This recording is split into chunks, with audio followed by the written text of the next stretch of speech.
Olá, pessoal do Brasil Sem Medo, aqui é Vinícius Salles. Estou hoje recebendo um engenheiro do ITA, Carlos Rocha, que também foi líder da equipe que produziu e fabricou a urna eletrônica brasileira, né, a urna que temos hoje.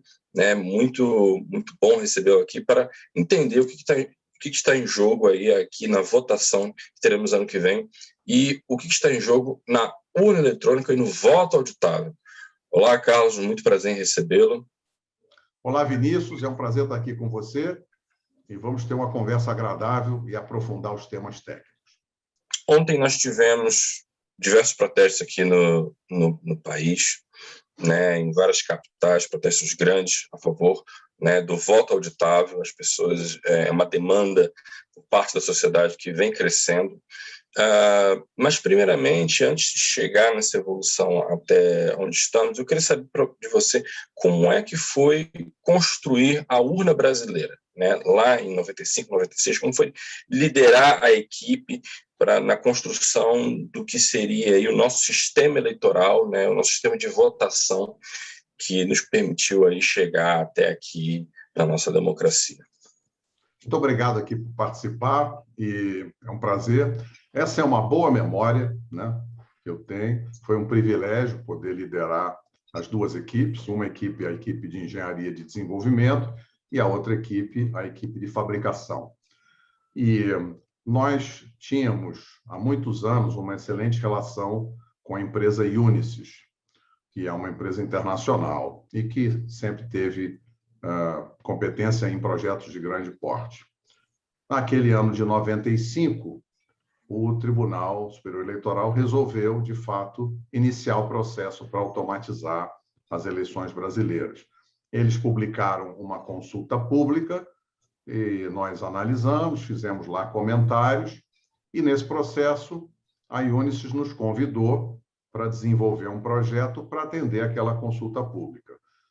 É interessante destacar que o TSE publicou foi um conjunto de especificações funcionais, ou seja, os desejos em relação às funções que um produto deveria atender.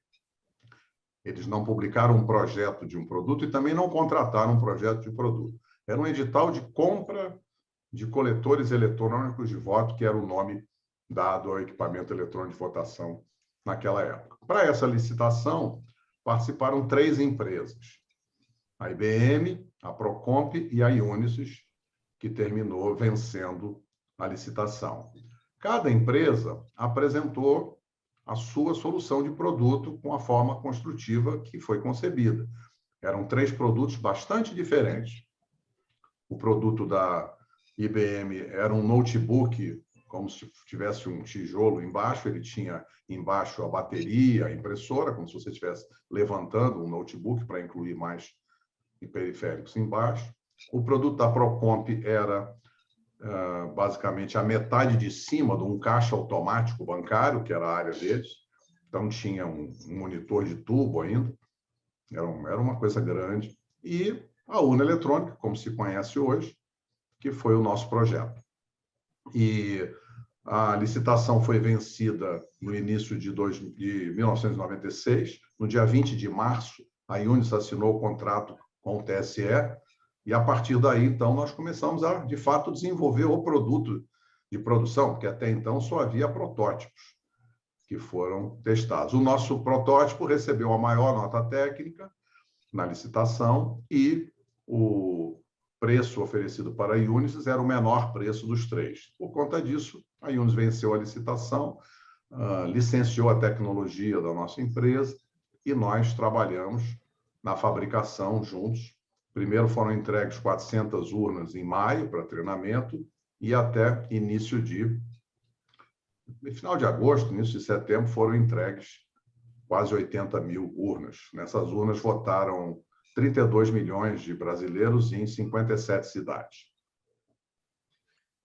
Já na sua época, naquela época que, enfim, o projeto já estava consolidado, tudo sendo entregue da urna, já existia algum protótipo para a auditoria do voto nessa primeira urna, Ou não, como porque era muito no início, não se podia fazer isso? O primeiro projeto tinha uma impressora e atrás da urna um repositório inviolável, aonde cada voto gerava um comprovante, um pedacinho de papel que tinha o conteúdo do voto, era cortado e colocado naquele repositório. O eleitor não tinha qualquer acesso. E esse foi um instrumento de auditoria. O projeto original atendeu a uns requisitos de função do Tribunal Superior Eleitoral, que incluía, sim, um comprovante impresso em papel para a realização da auditoria. O que eles fariam seria sortear uma certa quantidade de urnas percentuais e contar aqueles comprovantes de voto para verificar se o sistema eletrônico estava gerando um resultado equivalente àqueles comprovantes em papel. Então, sim, o primeiro projeto atendeu a essas definições do TSE, que incluíam um comprovante impresso para verificação. Em 97 foi aprovada uma lei para estabelecer a votação e a totalização eletrônicas. Aliás, é interessante dizer que a eleição de 96 não tinha uma sustentação legal que claramente definisse votação e totalização eletrônicas. Esse texto de lei só apareceu na Lei 9504, que foi aprovada no ano de 97. Aí, um pouco depois, surgiu uma outra lei que estabeleceu o voto impresso como instrumento de auditoria. E muito claro na lei todo um fluxo de como é que deveria ser a impressão de um comprovante para cada voto para a posterior auditoria estatística. Já se falava em sorteio de uma certa quantidade de urnas. E, na sequência, em 2003, foi aprovada a Lei 10.740, e essa lei ela estabeleceu que cada urna deveria ter recursos para, mediante a assinatura digital, realizar o registro digital de cada voto, assegurando o anonimato do eleitor para garantir o sigilo do voto e colocando no registro a informação do número da urna e da sessão eleitoral. Essa lei, então, em 2003, removeu o voto impresso em papel como instrumento de auditoria. Entendi. A grande discussão hoje, principalmente nessa questão do voto auditável, parte também não da auditoria dos votos, mas a origem é na confiança da urna brasileira. Na sua visão, hoje, claro, o projeto foi pensado de uma forma, e é muito bom saber que originalmente já se constava a ideia de se ter a impressão do voto. Isso é muito importante, porque as pessoas possuem uma visão de que a urna sempre foi desse jeito, esse é o projeto original, enfim, ia morrer assim. Na sua visão hoje, a urna brasileira ela pode ser considerada confiável, quer dizer, a população pode chegar e confiar no voto que está sendo depositado na urna, nos atuais moldes que está sendo praticado aí desde as últimas eleições? Existem 2 pontos para responder a sua pergunta.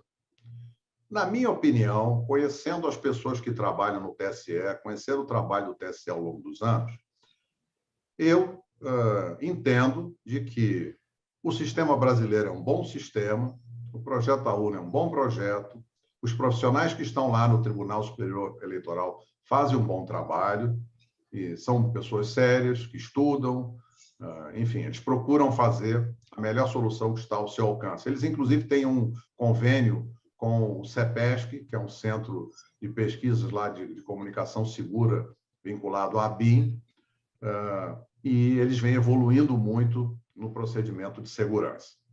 Então, você disser, você confia nas pessoas? Confio. Você acha que eles fazem um bom trabalho? Acho. Isso é suficiente? Não. Inclusive, agora, recentemente, já no ano passado, as grandes empresas digitais do mundo, o Google, a Microsoft, lançaram um movimento muito forte, que é o chamado Movimento da Confiança Zero. Ou seja, a segurança cibernética em sistemas de informação não pode, em hipótese alguma, depender da confiança em pessoas.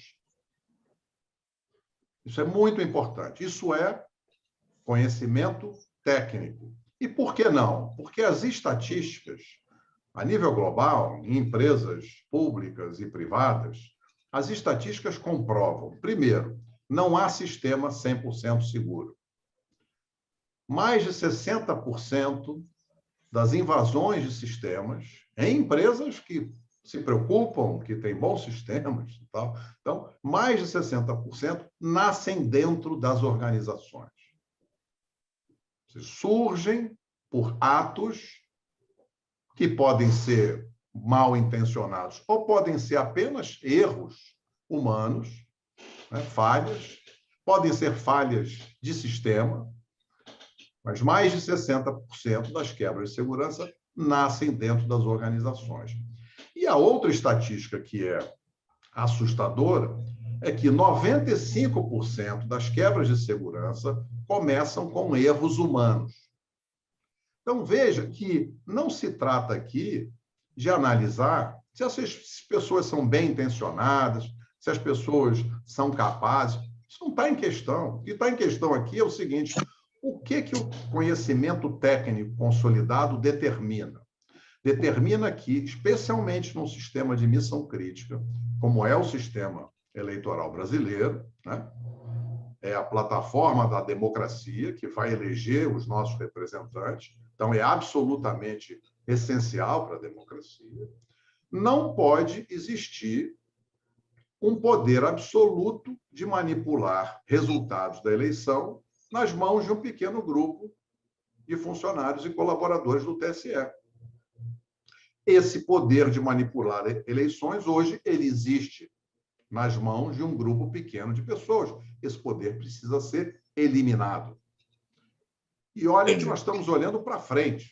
Que bom, se for possível confirmar, em algum momento, que até hoje não houve problemas. Que bom. Mas nós temos que nos preparar para o futuro, para garantir que não haverá problemas no futuro. Não é o fato de que, eventualmente, não tenham sido identificados problemas até agora que faça com que a gente deva simplesmente deixar as coisas como estão.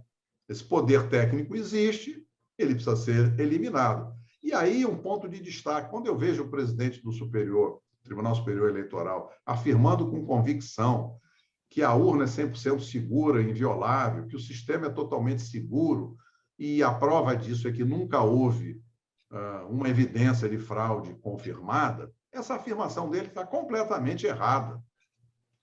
O fato de que nunca houve nenhum evento de fraude confirmada apenas mostra que não existem ferramentas técnicas para identificar fraudes e rastrear eventos. Porque qualquer pessoa que trabalha com segurança da informação tem convicção de que tentativas de fraude houve várias. Claro que houve. A gente vê tentativa de fraude em sistemas quaisquer, especialmente naqueles mais críticos, no mundo inteiro. Seria uma exceção muito improvável que não tivesse havido qualquer tentativa de fraude no sistema eletrônico de votação. Essas tentativas precisariam estar rastreadas. Um outro ponto que chama atenção é que o Tribunal Superior Eleitoral ele faz, de tempos em tempos, testes de segurança da urna, onde ele convida profissionais especializados, professores universitários, pesquisadores, peritos criminais da Polícia Federal. Isso é um grande argumento do próprio TSE para dizer que a urna é segura, né? Esse é um grande argumento que é interpretado por eles exatamente ao contrário. Uhum. Os resultados desses testes de segurança nos mostram grande preocupação. E eles olham e leem aquilo, e leem as avessas. Porque o que os testes de segurança têm mostrado? Isso é amplamente documentado. Eles mostram que, em todos os testes, sem exceção, em todos os testes de segurança, os técnicos de diferentes grupos, né? Grupo da Universidade Federal, da Universidade de Campinas, do professor Diego Aranha, Universidade Federal de Minas Gerais, peritos criminais da Polícia Federal, todos esses grupos identificaram falhas, e falhas relevantes. Uhum. Qual é o argumento do tribunal? Ah, mas depois a gente corrige as falhas.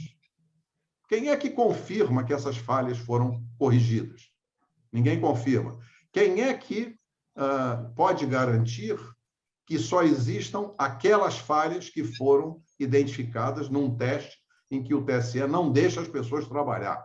Ele bloqueia, ele não dá acesso ao código, ele restringe tempo, não deixa as pessoas levarem os seus computadores. Ou seja, os procedimentos de testes internos do TSE, eles não têm nenhuma aderência às melhores práticas técnicas. E é isso que gera o grave problema hoje de transparência. Ou seja, não há controles externos de grupos independentes que possam trazer cadeias de confiança técnica ao sistema eleitoral. Isso é uma falha grave de governança que não pode existir em nenhuma organização importante. Né? Qualquer empresa privada hoje tem como exigência de transparência do mercado procedimentos de governança. E nas normas de segurança da informação e no Tribunal de Contas da União, existe uma recomendação enfática da adoção do princípio da segregação de funções. Então, o que seria controle externo no TSE?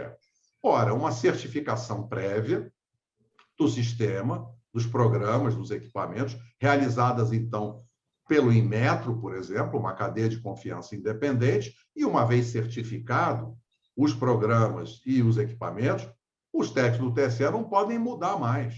Hoje eles fazem lacração, mas eles mudam os programas a hora que eles quiserem. E não existe controle externo. Eles podem estar fazendo... Isso é muito importante dizer. Isso é muito importante dizer, porque a propaganda que tem sido feita agora é justamente totalmente ao contrário, né? De que o TSE possui essa transparência, né? Digamos assim, que, pelo que se vê, não existe, né? Não existe. Inclusive... É uma pena isso, viu? É uma pena, Vinícius, que o TSE coloque a sua máquina de comunicação para publicar fake news. É uma pena, porque o presidente do TSE, ele precisa aprender, ele precisa se assessorar melhor. Ele deveria conversar, por exemplo, com o IBGC, que é o Instituto Brasileiro de Governança Corporativa. Tem lá cursos para executivos, presidentes de empresas, membros do conselho. O presidente do TSE deveria obrigatoriamente fazer cursos no IBGC para aprender o que é governança. A governança, ela protege a instituição da presidência. Aliás, ela protege os próprios técnicos. Você pensa o risco de vida que essas pessoas estão hoje sofrendo na hora que pessoas do mal, criminosos, aprendam que aquelas pessoas têm controle absoluto da eleição. Essas pessoas vão sofrer o mesmo tipo de ataque que um gerente de banco sofre. Basta você pesquisar na internet assalto a banco, sequestro do gerente, você vai encontrar inúmeros eventos recentes de assaltos a banco, onde os criminosos conheciam o gerente, sequestraram o gerente e a sua família e, a partir daí, assaltaram o banco e fugiram sem deixar rastro. Então, governança é essencial e isso está sendo tratado de maneira absolutamente superficial e eu diria que isso é um problema importante. Isso mostra que a presidência do TSE não tem qualificação técnica. O presidente do TSE é um magistrado. Então, ótimo. Ele será um ótimo presidente da Justiça Eleitoral, do Tribunal Superior Eleitoral, porque é para isso que ele foi formado. Essa é a capacitação que ele tem. A administração eleitoral é uma operação logística complexa, de grande porte, que se baseia em sistemas da informação, que requer práticas de normas, práticas de garantia, práticas de certificação, de auditoria, auditorias independentes, ou seja, feita por entidades completamente independentes da Justiça Eleitoral, que vão garantir, assegurar a integridade dos sistemas ao longo da eleição. Essas auditorias têm que ser feitas depois da eleição e tem que haver uma segunda auditoria para assegurar a contagem dos votos, né? Os resultados. Sim. E é justamente, né? justamente isso que... Um detalhe interessante que o TSE declarou recentemente que os votos seriam auditáveis, né? E ele argumentou dizendo que, alegando as mídias que são salvas da urna, fora da urna, né? E, digamos assim, um armazenamento externo, backup, dizendo que ali constaria, supostamente, é claro, a contagem real dos votos, né? E que a pergunta é, esse argumento é válido? Não, isso mesmo? Não. Todos aqueles itens que estão lá nas páginas do TSE e nas entrevistas do presidente do TSE, eles falam em teste de segurança, em zerésima, impressão do BU, eles falam em votação paralela, que é aquela auditoria que umas urnas são utilizadas. Nada disso tem conformidade com o conhecimento técnico. Todos os especialistas, profissionais de segurança da informação, de engenharia de computação, que deram depoimentos na comissão especial da proposta de emenda constitucional do voto impresso, há unanimidade. Os únicos técnicos que acham que o que eles fazem está certo são os próprios técnicos do TSE. Infelizmente, a presidência do TSE se recusa a ouvir especialistas externos. Bastaria que o presidente do TSE entendesse que ele está causando mal à sociedade, ele está causando mal à imagem do TSE e que ele deveria vir conversar com especialistas que conhecem o assunto. Você, quando fala em auditoria, não é que você que vai ser auditado define as regras. Quem define as regras de um controle externo é quem vai fazer a sua auditoria. Então, não é você Sim. mesmo. Você vai chamar um especialista, ele vai dizer, preciso desses instrumentos. Né? E o que nós estamos propondo? Eu participo de um grupo que se chama Associação Grita, que foi criado no ano passado por um grupo de engenheiros formados no ITA. E um dos temas do nosso trabalho é exatamente propor melhorias ao sistema eleitoral. E, para fazer isso, nós, inclusive, tivemos várias reuniões com o Tribunal Regional do Paraná, que gostou muito da nossa solução, inclusive nos apresentou ao TSE, e em fevereiro nós fizemos uma apresentação técnica ao TSE. Mas, infelizmente, o TSE está muito fechado e não recebe bem as sugestões de melhoria. A gente vê isso na imprensa, a resistência é muito forte a melhorar o sistema. E a nossa proposta é muito simples. Precisa haver um avanço na forma como a urna eletrônica armazena o voto. O voto precisa ser materializado em um documento que tenha validade jurídica, de forma individual. A Lei 740, ela definiu a urna eletrônica deve ter recursos para, mediante assinatura digital, realizar o registro de cada voto.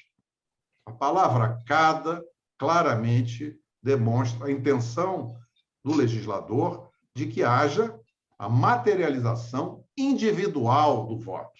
Então, no momento em que o eleitor votou, aquele voto deve se tornar um documento com validade jurídica.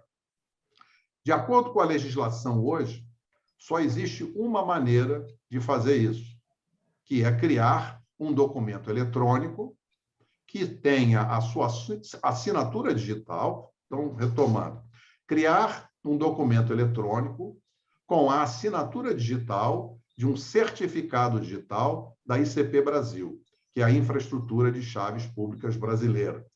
Então, é necessário usar um certificado digital que foi fornecido por uma autoridade certificadora, independente do TSE, evidentemente. Nós temos que trazer uma cadeia de confiança, mais de uma, né? A do Inmetro para fazer a certificação do sistema e da ICP Brasil para fazer a materialização do voto num documento com validade jurídica. A melhor maneira de fazer isso, de acordo com a legislação, é criar um documento eletrônico para cada voto. Lá no TSE, eles usam um arquivo único, que é chamado o Registro Digital do Voto. Esse arquivo tem vários problemas que precisam ser equacionados, criando um documento individual para o registro digital de cada voto. O primeiro desafio do registro digital do voto é que ele é um arquivo único, uma grande planilha. E à medida que os votos vão sendo recebidos na urna, o voto é colocado como uma linha na planilha, numa posição aleatória. Como é um arquivo único, esta linha na planilha não é a materialização do voto. Isso não é um documento com validade jurídica. E aquele arquivo fica aberto ao longo de todo o dia. Então, a cada voto, uma nova linha vai populando aquela planilha. Ora, esse arquivo ele só pode eventualmente se tornar um documento depois da votação. O que significa que, em ocorrendo... Ele não é um documento único, ele é um documento único que registra todos os votos, mas não individual. Para começo de conversa, ele é um documento único, e ele só será um documento único depois da eleição, quando ele parar de alterar. Porque enquanto você está votando, o arquivo está aberto e está sendo alterado, o que, obviamente, faz com que essa solução não proteja o voto. Então, no caso, nesse momento específico, pode haver, enfim, caso haja alguma vontade externa, pode haver uma mudança dos votos de forma legal? Como é que isso funcionaria? Como é que funcionaria de maneira muito simples. Muito simples. Vamos imaginar que qualquer basta qualquer uma dessas pessoas que participa desse grupo restrito que controla tudo, todo o software, e eles fazem isso, que no entender deles é uma coisa boa, no meu entender não é. Eu tenho um grupo aqui que, como eles controlam tudo, isso garante que o software seja o mesmo no Brasil inteiro. Certo? O que isso diz? Ora, então, se alguém desse grupo conseguir inserir um programa invasor, ele vai dominar a eleição no Brasil inteiro. Como é um software unificado no Brasil inteiro e como o grupo que cuida disso é um grupo pequeno e não existe nenhum controle externo sobre esse grupo, é impossível saber se uma dessas pessoas, por um erro natural, por uma falha, por uma intenção criminosa ou por uma pressão incontrolável de algum grupo externo que pressionou determinada pessoa e essa pessoa, então, teria inserido um programa. Como o programa da urna tem milhões de linhas de código, isso torna o programa impossível de ser auditado e muito menos naqueles pequenos momentos em que a justiça faz aquele jogo de cena para fingir que está auditando e que não está auditando nada, né? E não é minha opinião, isso é consenso de todos os que participaram desse processo, incluindo os peritos criminais federais, que são profissionais extremamente qualificados, ou equipes de ponta, como a do professor Diego Aranha. Então, aquilo que o TSE diz que é auditoria, não é auditoria, é fundamental controle externo, certificação prévia, auditoria da integridade dos sistemas e auditoria para assegurar os resultados. O poder de manipular os resultados que existe hoje nas mãos de um grupo restrito de pessoas do TSE precisa ser removido. E a maneira de fazer isso é trazer diversos controles externos. E isso, de acordo com a norma de segurança da informação, se chama princípio da segregação de funções. Isso é conhecimento consolidado.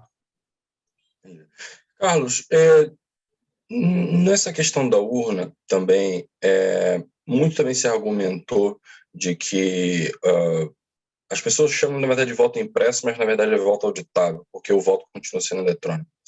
E naquele projeto original, quando você desenhou essa forma de auditoria, que seria através desse papel, dentro de uma urna lacrada, né? Ou seja, inviolável, né? Muito se argumenta de que isso atrasaria a eleição, de que isso daria, enfim, um custo maior, de que isso traria encargos para a eleição como demora. Como é que você vê esse tipo de argumentação, né, principalmente que vem do presidente do TSE? E Você vê algum problema no caso de demorar um pouco mais, né, de você ter essa até um pouco demora, né, como foi feito? E também queria que você falasse sobre essa última eleição, onde os votos foram centralizados no TSE, e como você vê a segurança, né, a partir disso.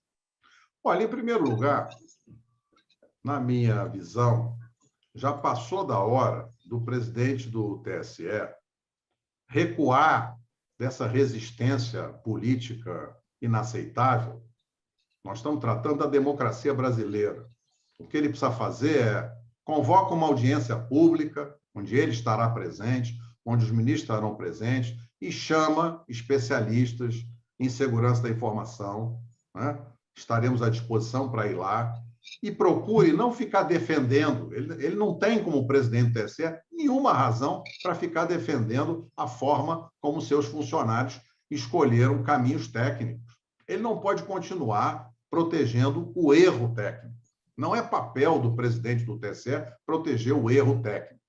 Ele precisa baixar a bola, ouvir, em especial porque essa área ele não domina, não é a área do seu conhecimento.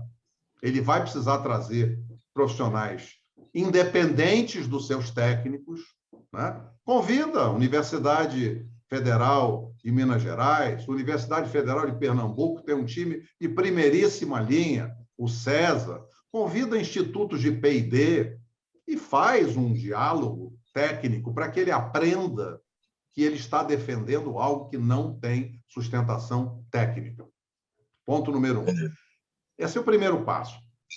A nossa solução, que é a solução de criar um documento eletrônico para cada voto, é de extremo baixo custo e resolve o problema.